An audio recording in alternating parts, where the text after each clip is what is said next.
Herzlich willkommen zu einem neuen Video. Heute zeige ich euch ein schnelles und einfaches Rezept für ein Rouladengeschnetzeltes mit Zwiebeln, Speck und Gewürzgurken, die ideale Alternative zu den klassisch gerollten Rouladen. Als erstes habe ich hier 3 große Stücke Rouladenfleisch, circa 700 Gramm insgesamt. Das Fleisch als erstes in dünne Streifen schneiden.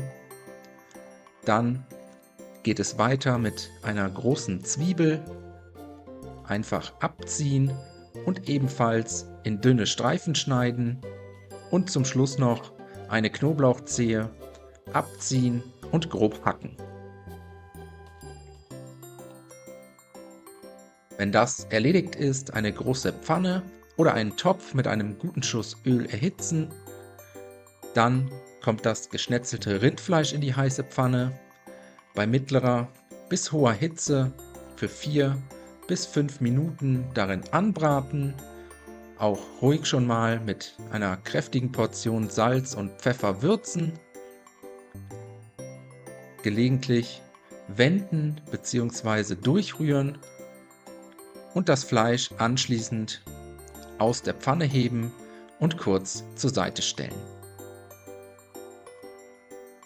Danach 100 Gramm Speckwürfel in die Pfanne geben, außerdem Zwiebeln sowie Knoblauch dazugeben, alles für 2 bis 3 Minuten bei mittlerer Hitze unter gelegentlichem Wenden anbraten.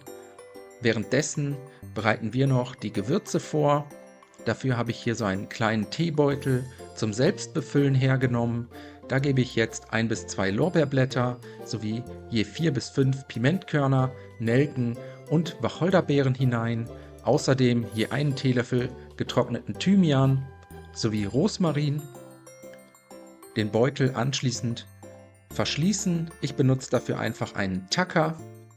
Und wenn das erledigt ist, je einen gehäuften Esslöffel Tomatenmark sowie Senf in die Pfanne geben, unterrühren und kurz mit anrösten lassen.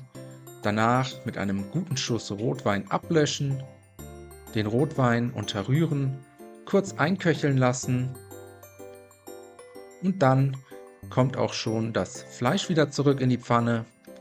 Außerdem das Gewürzsäckchen dazugeben und zum Schluss alles mit Fleisch oder Gemüsebrühe auffüllen.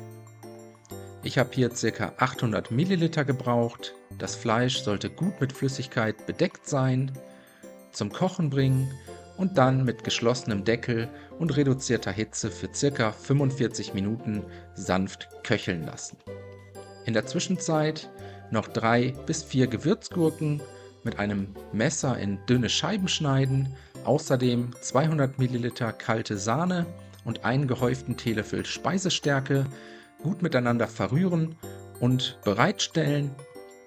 Das Geschnetzelte zwischendurch immer mal wieder umrühren und dann mit geschlossenem Deckel weiter köcheln lassen, bis das Rindfleisch schön mürbe ist und die gewünschte Konsistenz erreicht hat. Das Gewürzsäckchen nach 45 Minuten aus der Pfanne heben, dann die vorbereiteten Gürkchen in die Pfanne geben, außerdem die Sahne dazu gießen, alles einmal gut umrühren und jetzt zum Kochen bringen und so lange einköcheln lassen, bis das Ganze eine schöne, cremige Konsistenz erreicht hat. Zum Schluss müssen wir das Ganze nur noch mit einer guten Prise Salz und Pfeffer abschmecken und dann können wir auch schon servieren, das Rouladengeschnetzelte auf tiefen Tellern verteilen. Meine Kinder wollten heute als Beilage Reis, da könnt ihr aber auch Nudeln, Spätzle oder Kartoffeln servieren. Rotkohl passt natürlich auch super dazu. Ich wünsche euch auf jeden Fall einen guten Appetit. Frohe Weihnachten für euch alle. Viel Spaß beim Nachkochen. Bis zum nächsten Mal.